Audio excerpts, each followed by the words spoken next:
Thanks for coming, Rob. Yeah, Appreciate it. Well, we might as well get started with early days of Galactic. Trying to make an ass out of myself. First off, how'd you get down to New Orleans? Like, what made you want to come, and what made you want to go to Tulane? It was probably a similar reason to a lot of people here that, I wanted to go to college, but I also wanted to go to college in a musical city where I could further my musical education at the same time, doing my studies and whatnot. I really didn't think that I would be a professional musician for the rest of my life. I thought it was just going to be kind of a hobby, but it's a hobby that I wanted to maintain. So, I thought New Orleans would be an awesome city to move to. I was already in my junior and senior year in high school kind of starting to get familiar with bands like the Meters and Professor Longhair and stuff like that. So I had the tip of the iceberg of New Orleans knowledge, and then when I moved down here, fully immersed myself in all the New Orleans music dating back for decades. All right. Well, you met. Oh, that's too loud. You met Jeff and Stanton and Rich Vocal. Yeah. And y'all started gigging, and you started managing and booking Galactic Prophylactic first. Yeah. And that was, I guess, our first gig was maybe 1992 or 93. And in lieu of not having any sort of management or booking, which I'm sure, again, a lot of you guys are in that same position, you just kind of pick the guy who's best suited to do it, and I guess I was the guy in the band, which is odd to me because I find that a lot of bass players are the business guy in the band. I don't know if it's like some sort of mind frame that they're in, or they're used to being a supportive role, or the guy in the band that listens to everybody. But I've come across so many bands where the bass player is the business guy. So I don't know. I guess I was destined. Okay. Well, when y'all first started out, what sort of pitfalls or endeavors? How did you guys get spread the word of mouth, and what sort of management techniques did you Well, this was the early '90s, so this was pre-internet. This was which it was really back when grassroots. You really had to get out. It wasn't like, oh, I just sent out an email to 10,000 people and bam. It was we started locally playing in New Orleans, and we just were really, really adamant about, getting flyers out. I went to Tulane. The rest of the guys went to Loyola.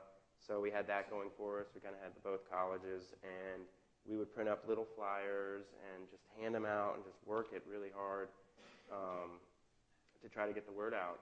There wasn't really any other way to do that besides maybe trying to get a little write-up in the Gambit or Times-Picayune. But when you're a small band like we weren't really getting write-ups or anything like that. So we would just beg our friends to come, and like I said, we would print up 300-400 flyers and just paper the whole city. Well, when you were booking, trying to get those gigs, were you ever kind of tossed around? Was Galactic ever tossed around in the fold, I guess, or did you make any mistakes? Kind of early on. I've never made a mistake. No, that's a tough thing. In the booking and stuff like that, we thought about every gig. We really wanted to make, that's another thing, make every gig a really an important thing, a special thing. We would rehearse the hell out of it, try to have new material, have a new reason for people to come, every time. And we didn't just take any old gig. We were getting offers here or there, and we were really careful about where we played, what kind of crowd would go to there, and try to spread it out. At first we were literally just playing gigs uptown. There was this bar on Oak Street across from the Maple Leaf called Muddy Waters back then, and we tried to get in there. And then, after we had somewhat of a uptown college following, we decided we really needed to start targeting the downtown scene. Seeing New Orleans as a small world, but it's two different worlds really. So then we started trying to hound Ade at Cafe Brazil and people that ran the club called Club Istanbul, which is now the Blue Nile, and we really were trying to work both uptown and downtown to make sure that we weren't just a college band. Right. How did you guys make sure that you didn't get kind of too enveloped in the whole New Orleans scene? Like, New Orleans it's a wonderful place to get started, but it's also kind of a trap. I guess you could say it's a bubble. What we've always thought, why bands get trapped here is because they refuse to tour. And that was something that we all knew, that the second we got out of college, that we needed to tour, or we were going to get stuck like all the older musicians we'd seen that were amazing musicians, but not getting what they were due because they weren't willing to take the initial investment of touring. When we first started touring, we were making so little money, and we could have made more money just staying at home, but we knew that if we put this time in now, that hopefully it would pay off. Okay, so you're at this point in your career when you're out of college, you're first starting touring, and then... Yeah, we were waiting, people were waiting tables, people were doing their things, we were all making decent money if we just stayed in town and we could just play weekends, and we could have just ended up being, another New Orleans fixture. But we took the risk and went out. So as you guys were starting to garner a little more popularity and, getting out on the road, how did I guess, kind of the management and booking the kind of second half of the pie, when did that all sort of come together, like Superfly and all When that? did we get outside people and start building our team?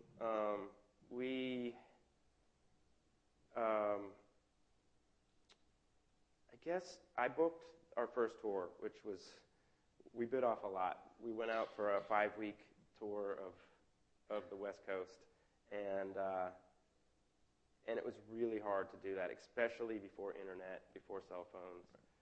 And you really had to call a club and call until you got some guy on the phone, and we had a lot of days off, But so that first tour, it became really evident to me that it was going to be hard to book the next tour while I was on the road, because you're in a van all day. You didn't have a cell phone, you didn't have a computer or iPhone or any of that stuff. So it was almost impossible for me to try to think, what's the next tour?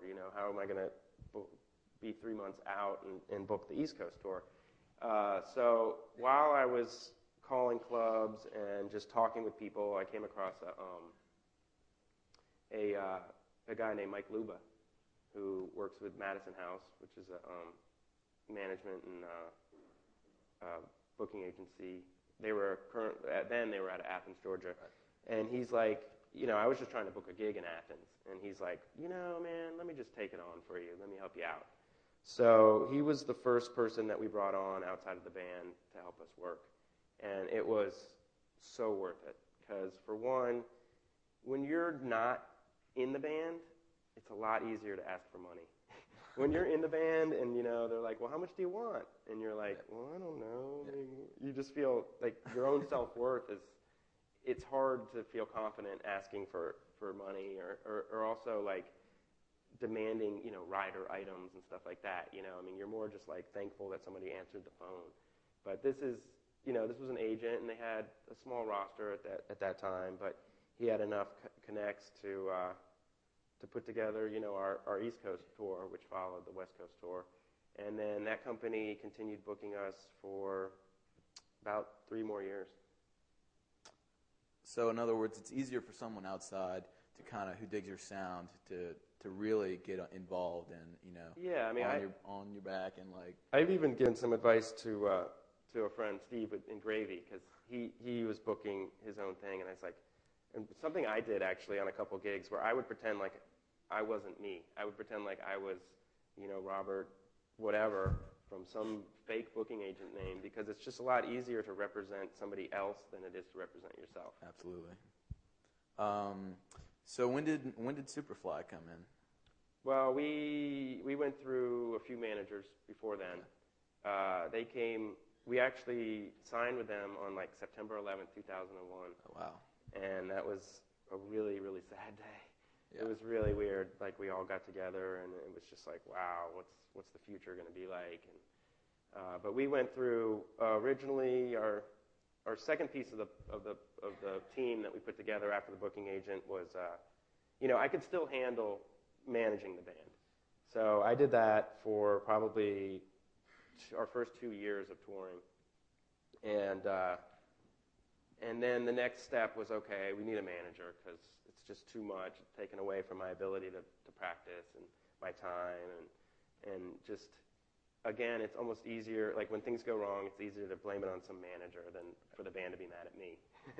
So the next person we brought on was this guy, David Lefkowitz, who managed Primus, and Michael Franti Spearhead at that time. And so he came on board, and he did a great job for a while, but he was what we called within the band, he was a reactive manager. And by that I mean we would say, hey, we want this done, and he would do it. And if a problem happened, he would take care of it. But he wasn't what we wanted in a manager, which was a proactive manager. We wanted somebody that was coming to us with ideas and coming, like thinking ahead, and not us having to like always follow up with them, or the ideas always having to come from us. It should be more of a collaborative thing between management and the band, and they should have their own ideas. So we parted ways with him because we were just frustrated with what I was saying about his reactive management skills or style. And we actually had a manager, this guy, David Kerfers, and he was like a big-time management guy. I mean, he had managed Jane's Addiction, the Eurythmics, the Ramones, Talking Heads, and we were with him for about a week because he had been there, done it. He was in his late 60s. He really didn't have the fire anymore. I mean, he could pull some strings here or there, but he had already done it with 5, 6 other bands. So what was he gonna? He already had his Picasso on the wall, and he wasn't that young driving force that we were seeing other bands like us that had young managers that were really getting a lot done, because those young guys really had something to prove, and why not have them prove it with your band? So. So then we actually kind of, I don't know if we approached Superfly or they approached us, but they had been promoting shows around town for years, and they had been promoting shows for us, and we just saw them as those young, hungry, got something to prove kind of guys that let's have them do that with our band. Let's have them put in 80-hour weeks for us, instead of the guy that's like, oh, it's 5 o'clock, I'm out of here, So we ended up, it's funny, I say signing with them. We really have never signed a management contract, and I don't suggest anybody do that, because it's being locked into a time frame with a manager, I think, is kind of crap. I think that a term, some managers want you to sign for 3 years, and it's like, if it's not working, you shouldn't have to be locked in. Same with the booking agent. Yeah, we've never signed a contract with a booking agent either. I mean, we set the deals and the points and stuff like that, and what the commissions are going to be and this and that, but we've never been locked in on a term, because we've always thought that if it's not working, why still work together? So, but we've been with them since 2001. And before then, we had even brought in, I guess we had brought in an accountant at that point, too, just to help, because it gets really crazy, your numbers and taxes and receipts, and it can become a big mess. Absolutely. So we had brought in an accountant as well at that time. Well, one of the things we kind of focus on here is kind of building brands around the band, building the business around the band. Mm-hmm. And I'm sure Superfly had a lot to do with that with Galactic. Mm-hmm. Yeah, that was something. I could tell that they had been to business school because they were definitely throwing around that term, the brand. Right. And it was like almost one of the first times I had really heard that idea of building the brand of Galactic, and I'm just kind of recently understood what that actually means. I mean, what was the trade-off like? I mean, how did y'all both operate? Like the building of Galactic and the building at Superfly at the same time. Like how was the give and take? I guess It was. I guess it was. They were a young company at that time. They had maybe 4 employees and a bunch of interns. And I mean, I guess we helped them in that we had the touring experience, and we were really in a band, and they hadn't been out on the road. They hadn't had much relationships with actual bands. I mean, they promoted shows, but they really wanted to know, like, what do bands really want?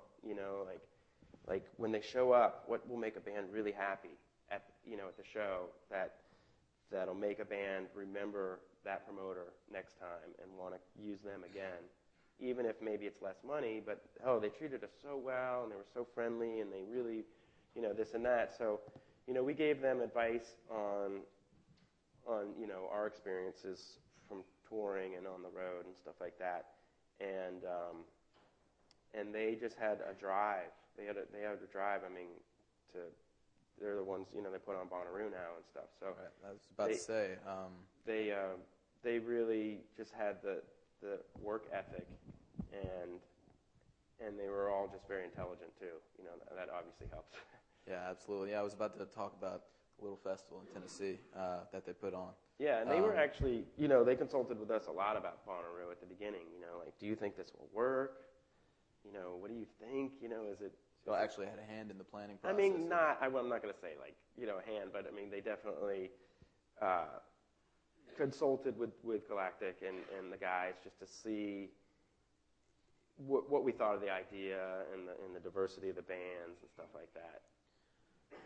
So as Bonnaroo came into fruition and the whole kind of festival scene kind of started popping up, the kind of heavy touring climate, with the festivals and everything, did that kind of change Galactic's outlook as far as selling records to touring more, I guess you could say? We really always just toured as much as we could. Right. We never really said, "Oh, we're making more money at touring, so let's not make albums." We just did both. I mean, we've never really. We're not like that typical maybe record band that's like, right. Wow, our record sales are going down, or so we should start touring more to make up for it. We've just done everything we can the whole time. It's like we try to put out albums as quickly as we can, and we try to do as many tour dates as we can mentally handle. Well, I mean, one of the things I wanted to kind of focus on is today's live touring heavy industry climate, I guess you could say. Yeah, it's really gotten clouded out there with a lot of these rock bands or record bands, who used to make a lot of money off of records are now having to tour a lot more. Exactly. So that's just made even more people touring, and it's really now touring has taken had an effect. I mean, we just did a fall tour, and a lot of clubs were saying, our calendars are bigger than ever. We have more bands than we've ever had, but because you have more bands doesn't mean that many more people are coming. It's just people only have so much money to spend. When you have bands 7 nights a week, it's not people can't come out every night. Well, I mean, I guess on a side note, what kind of makes a sustainable kind of career? Like, because most of these kids are starting out to be, starting their bands and managers and future agents and all that. How do y'all keep it fresh and work hard and keep having fun at the same time? You know. Well, I think one thing that Galactic's had is that we've all been on the same page from the beginning.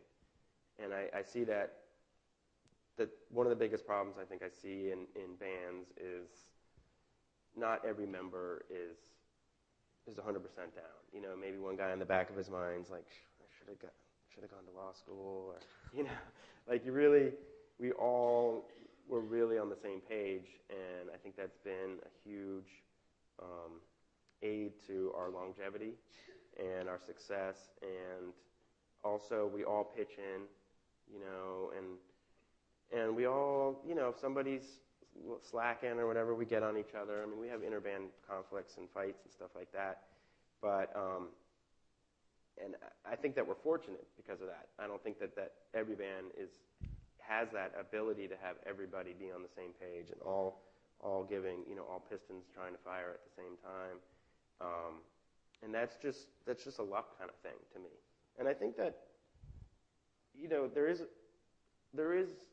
a lot to success based on, you know, hard work, but I also think there's a little bit of luck that goes into it, you know, that why one band becomes more successful than the other. And, right.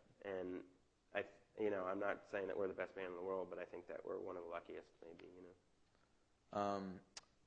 Okay. Well, I wanted to ask a few questions about, you know, as we talk about rehearsals and you know, being together and you know, all the time.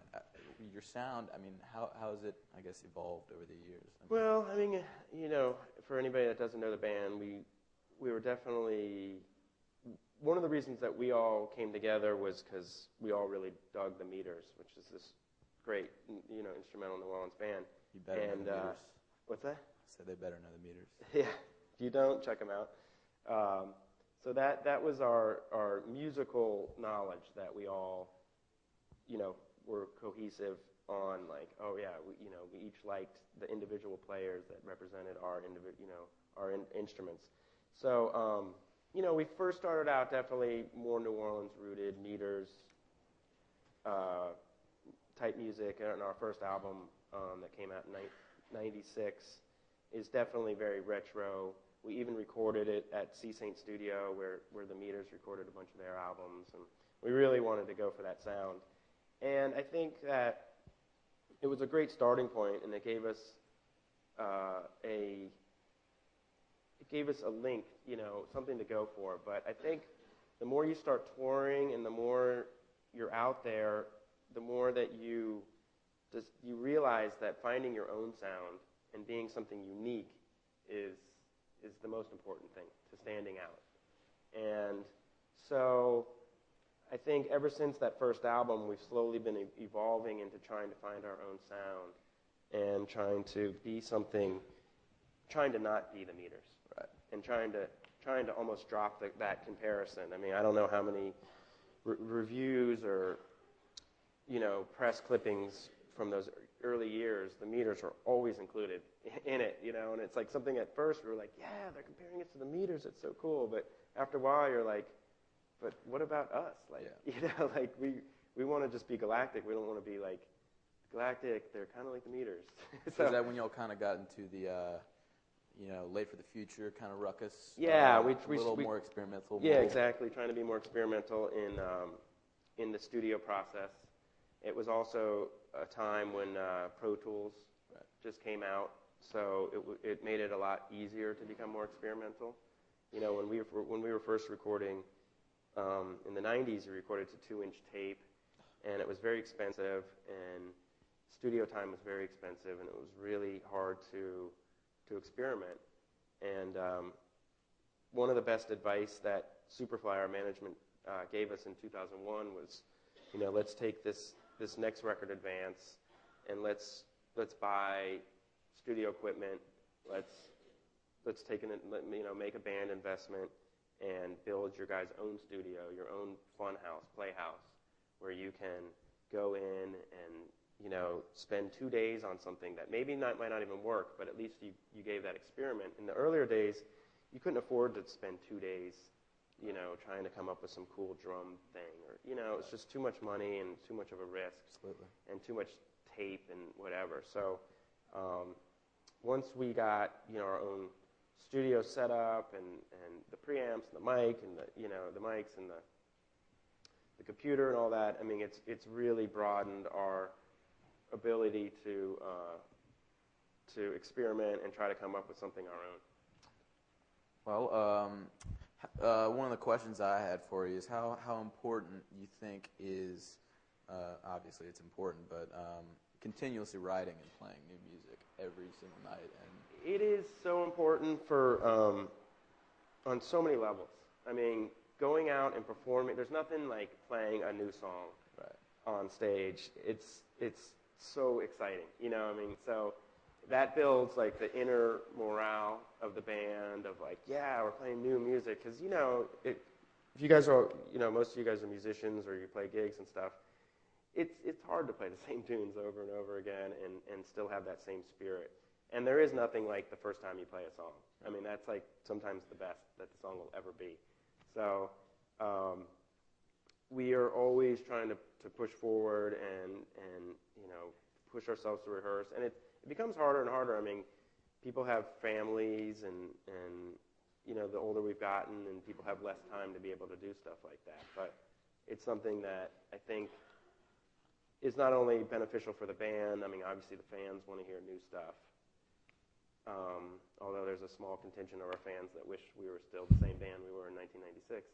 But at the same time, I think that for all parties involved, always pushing forward, always trying to make something new, it's always going to benefit.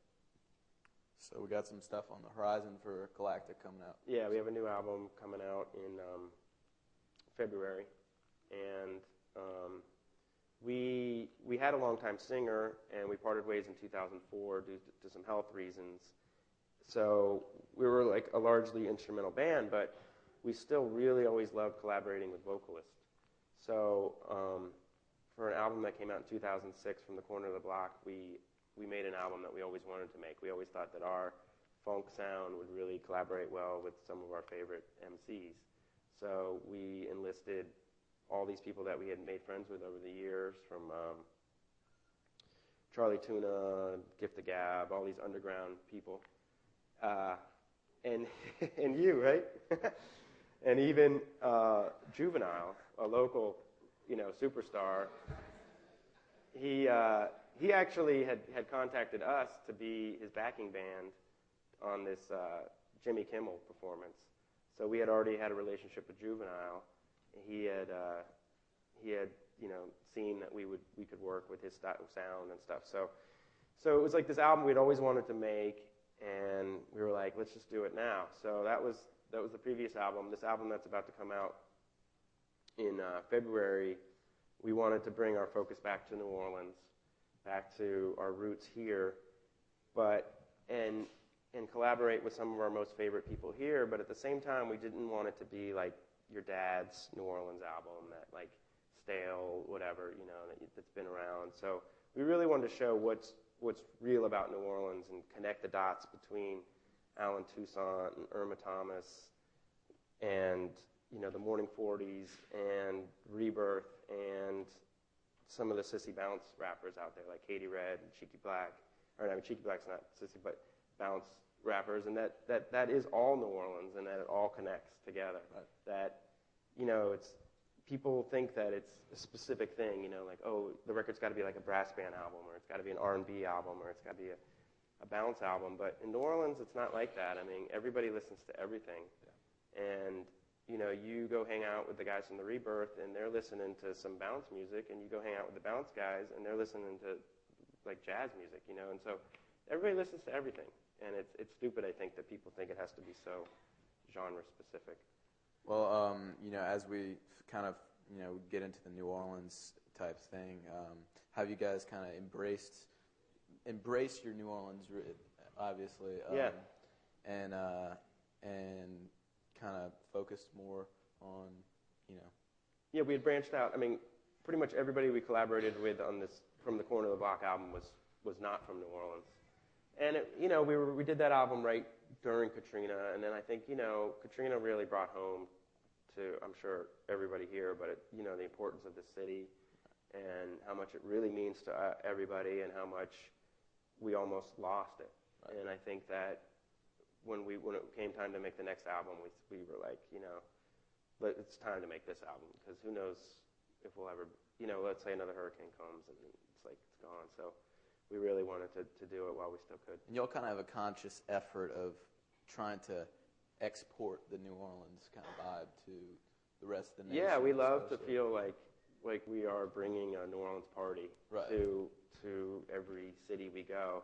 And currently, we've been touring with Corey Henry, the trombone player from the Rebirth Brass Band, and so that's allowed us to really even more broaden the New Orleans sound that we can bring. Right. But still, modernize it. We don't want to be just some nostalgia act that's playing, when the Saints come marching in and stuff like that. We wanted it to be something, the new New Orleans. Mm-hmm. Well, as we kind of wind down here, you have some side projects that you like to stay local, I guess. Yeah, that was something too that right after Katrina, a lot of the small club owners, like Tom from DBA and this girl Laura that was booking Le Bon Temps, they were calling people just like, because there weren't any full bands in town. So they were like, man, can you put together a band to, this was like right after Katrina. This was like November, December. And they were like, we're open, but we just don't have anybody that can play because, blah, blah, blah is in Atlanta, so-and-so's in Houston. And they were like, can you just put together a band? So I put together this band, Good Enough for Good Times, and I just, people I called and just people I wanted to play with, and it was just kind of something for fun. And then I noticed that it was a really good thing for me. It kept me fresh and well-practiced between tours, because sometimes Galactic will tour and then we'll have a month off, and I would go a month without playing a gig, and it's tough, even for however much you practice, you really just got to keep your live chops up as well.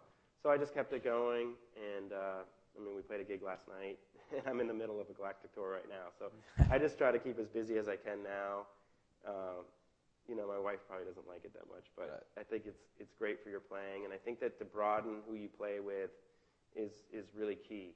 That was something that our drummer Stanton at the beginning was very adamant about, and it's something that the rest of us kind of took some years to get to realize, that it's great to be in a band, but it's also really important, I think, as a musician to communicate and to play with other people. I think you just learn more. It's like you can't have the same conversation with the same five guys every day.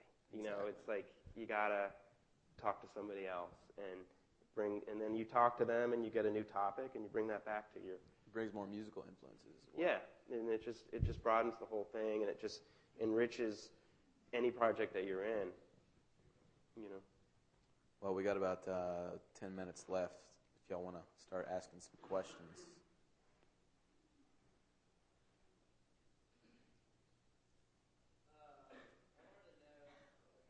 Yeah, I can hear you.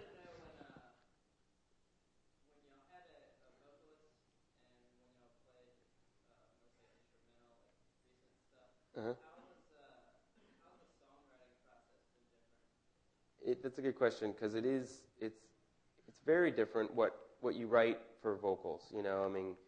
For us, we always think that when it's a instrumental song, it has to be almost so over the top in your face to reach people, because vocals immediately reach people. People hear them, they talk. If they're hearing like something that they're familiar with, but an instrumental melody sometimes it's hard to really transfer that into people, thinking, wow, this is cool. I want to listen to this. I want to pay attention to this. So sometimes our instrumental stuff is more aggressive, maybe faster, more parts going on and stuff like that. I think on a vocal tune, you can almost let stuff breathe more and just let the vocals speak for themselves. So, that's to me like our main difference in writing. And when we're writing music, pretty much everybody in the band can tell. We'll come up with a groove, or we'll come up with what we call like a little cell of a song, the beginning ideas, maybe just a bass and the drums. But you can almost just tell, like, that'll be a good instrumental, or that would be a good vocal tune with the amount of breath or the attack that it has. At least this is what we think. We're not like the masters of what's right either way, but that's how we kind of differentiate the two.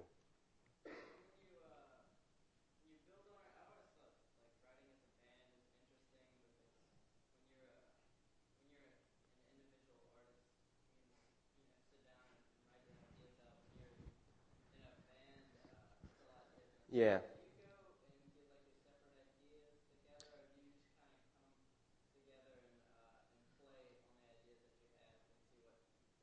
We do a lot of different processes. Before Pro Tools, we definitely would all get together in a room a lot more and hash ideas out.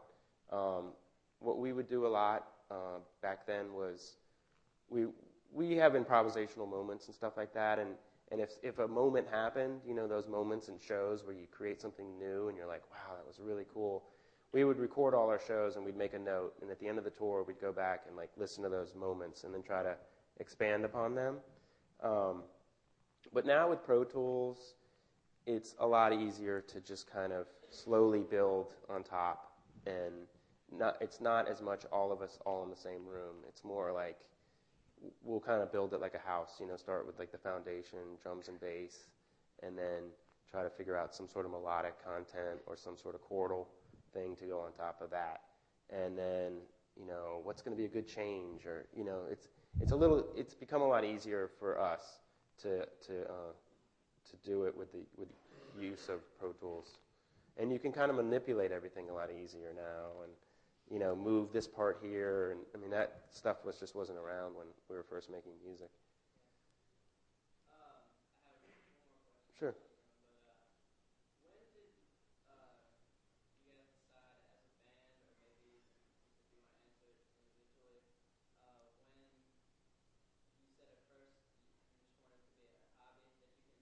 Mhm. Mhm.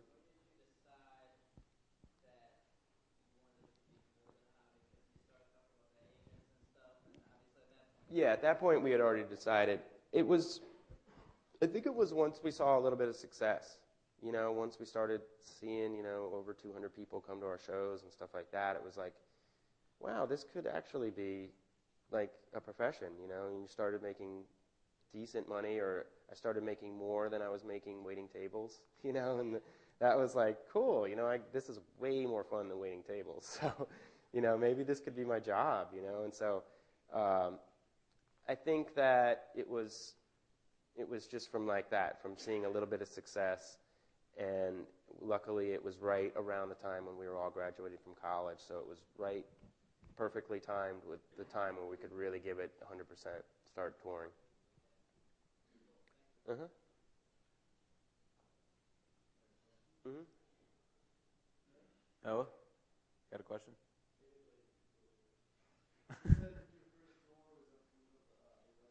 Yeah.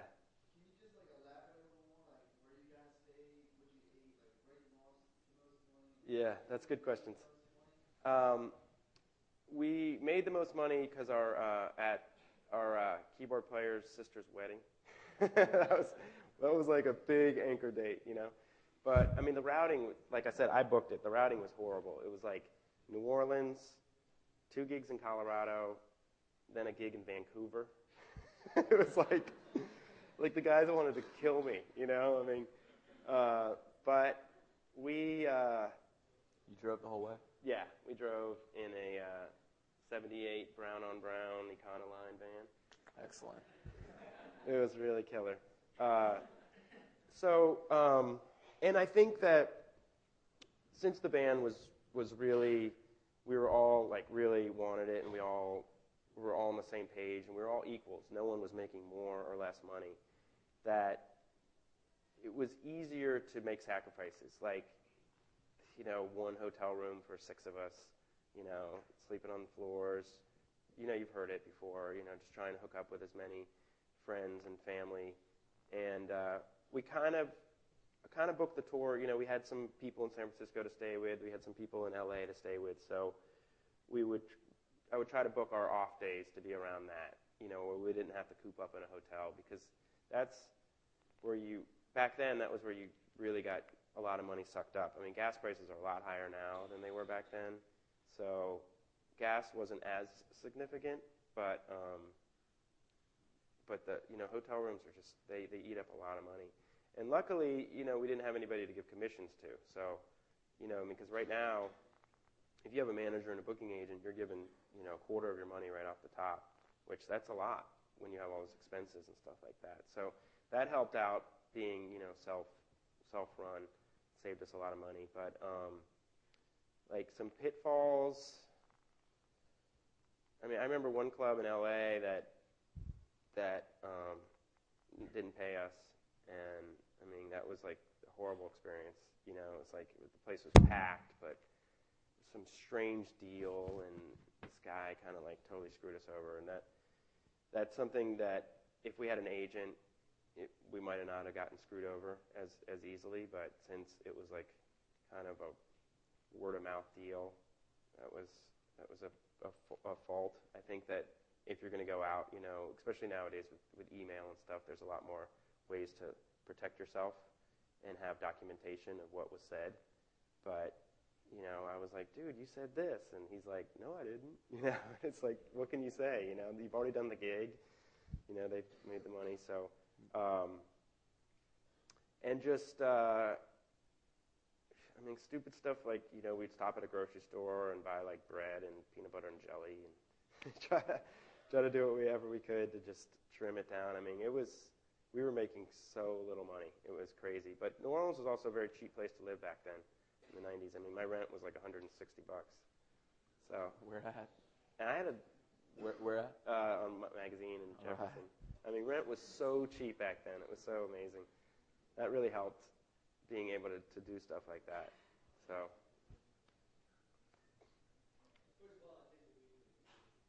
Thanks, bro.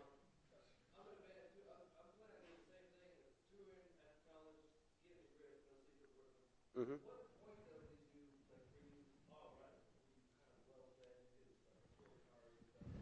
Man, it took like 2 years.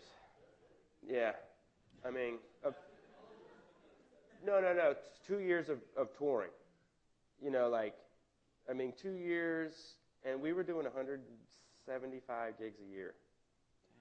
Yeah, we were doing a lot of gigs, and it paid off. And it's something that I tell a lot of young bands too. It's like, don't just go out and do that tour, and it's like, oh yeah, it's gonna be so successful. We're gonna be killer. It's like, you gotta don't even do it unless you have a plan that you can go back there.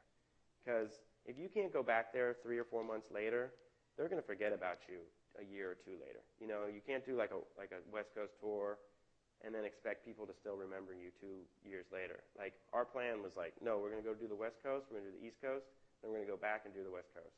So we were returning to every city within 3 months. And also, definitely have a product, have a CD, have something that the 10, 15 people that come to your show can take home and play for the friends that missed the show and be like, man, you missed this band, it was so cool, so that, you know, hopefully it turns into 30 people or 40 people and it starts growing like that. Because if you don't have a product and you're not planning on coming back, like we bring out bands to open up for us, and they'll take this, you know, sacrifice, and they'll rough it, and they'll do this tour, and I'm like, well, when are you guys coming back? And they're like, oh, I don't know. And it's like, well, why did you even take this opening? Why did you want to even open up for us? Because it's like, it's not going to really do anything for you unless you like come back around like maybe 2 months later. Like, remember us? We opened up for Galactic. Hey, come and see us again. But some of those bands don't take advantage of that stuff. So it's like that business model of like, of really, you know, that's how you build the fan base, you know, to me, is on the grassroots level. I mean, if you have radio play and you have all that stuff, then you got a lot going for you. But we've never had any of that help. So that's my advice.